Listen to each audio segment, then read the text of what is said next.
মৌলভীবাজার জেলার কাওয়াদিঘি হাওরের পশ্চিম প্রান্তে ফতেপুর ইউনিয়নের এক নিভৃত পল্লী অন্তেহুড়ি।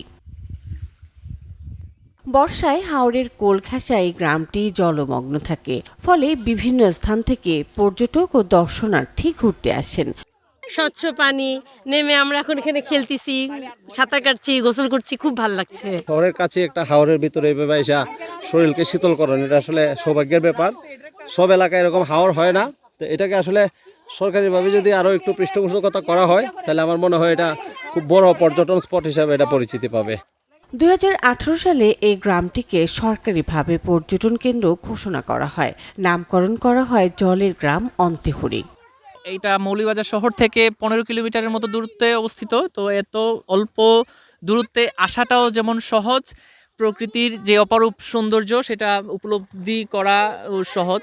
আসলে মানুষ চিন্তা করে যে আরামদায়ক জার্নিটা হলে ঘুরতে এসে ওনাদের হয়তো একটু বেশি ভালো লাগে, প্রশান্তিটা একটু বেশি থাকে। সেক্ষেত্রে যদি কর্তৃপক্ষ একটু খেয়াল করে যে রাস্তাটা আর একটু উন্নতি করা যায়। এই গ্রামকে পর্যটন কেন্দ্র ঘোষণা করায় কাজের সুযোগ পাবেন এমন প্রত্যাশা ছিল স্থানীয়দের।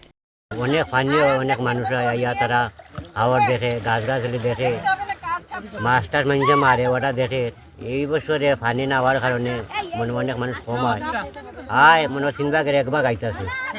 ভাটি বাংলার মানুষের কাছে অতি সাধারণ দৃশ্যপটই নগর জীবনের কাছে যেন অনন্য কৌতূহল। সিলেটের রাতারগুলো পরেই কিন্তু এটি একটি সুন্দর জায়গা। এই জায়গাটাকে আমরা সঠিকভাবে যদি করতে পারি, পরিচর্যা করতে পারি, তাহলে আমাদের পর্যটন শিল্প বিকশিত হবে। আমরা যেটা মনে করি আমাদের পর্যটন শিল্পের সবচেয়ে বড় হচ্ছে অবকাঠামোগত যে সমস্যা, সেটি তো চোখে পড়ে।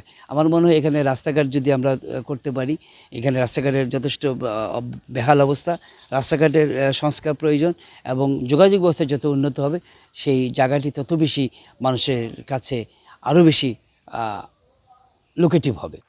সরকারি পৃষ্ঠপোষকতা করা হলে জেলা শহর থেকে 14 কিলোমিটার দূরত্বের এই পর্যটন কেন্দ্রটি পর্যটন শিল্পে গুরুত্বপূর্ণ ভূমিকা রাখবে বলে মত পর্যটন সংশ্লিষ্টদের। Desk report, channel 24।